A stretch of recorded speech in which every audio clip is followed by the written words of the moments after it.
Kita beralih ke Makassar. Sudah ada Samsul Ma'arif di sana. Samsul, silakan dengan informasi dari TV One Biro Makassar.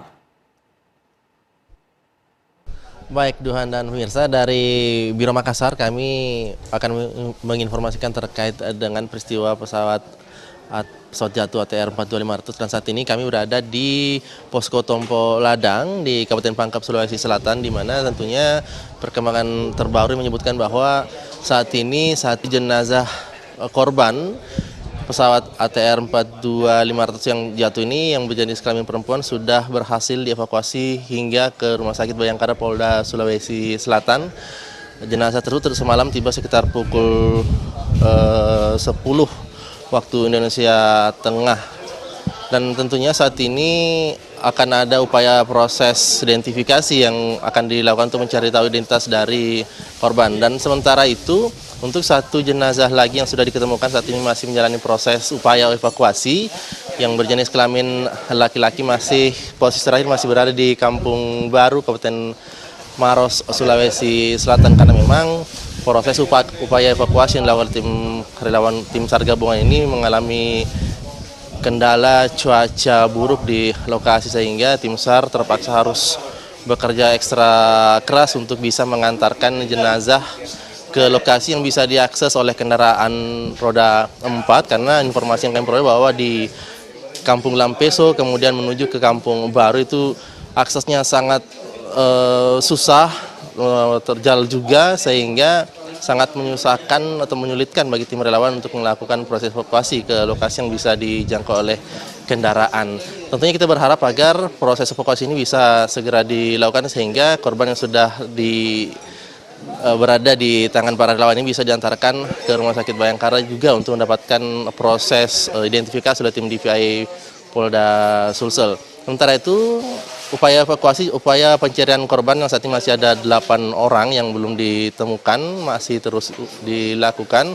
Saat ini di lokasi kami mengabarkan saat ini di Posko Tompo Ladang, beberapa personil dari TNI, kemudian kepolisian dan tim SAR gabungan sudah melakukan persiapan. Nantinya mereka akan melakukan briefing terlebih dahulu untuk diberangkatkan menuju ke Gunung Bulu Saraung.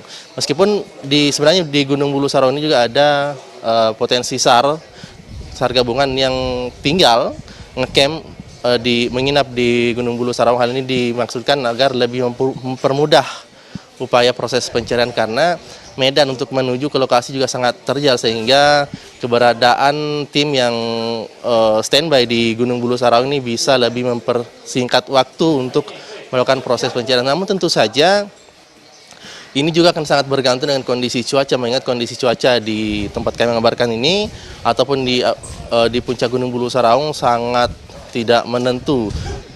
Hujan deras serta dengan angin kencang dan kabut tebal itu sudah sangat menjadi kendala utama bagi upaya proses evakuasi. Namun kita berharap agar cuaca bisa segera membaik, karena pemerintah Provinsi Sulawesi Selatan sudah melakukan upaya rekayasa cuaca yang tentunya berfungsi untuk meminimalisir gangguan-gangguan cuaca ketika upaya evakuasi maupun pencarian terus dilakukan.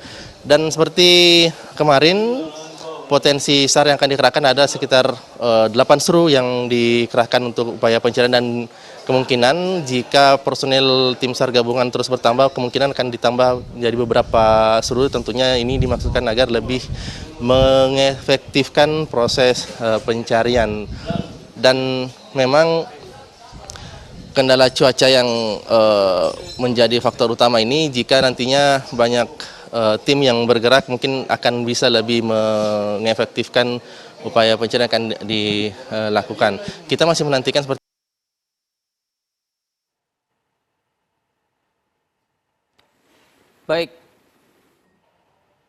Baik, Samsul Ma'arif mengabarkan langsung dari TV One Biro Makassar, dan sebelumnya juga ada rekan kami, Danita Riyadini dari TV One Biro Yogyakarta. Terima kasih untuk informasinya rekan-rekan, selamat kembali bertugas.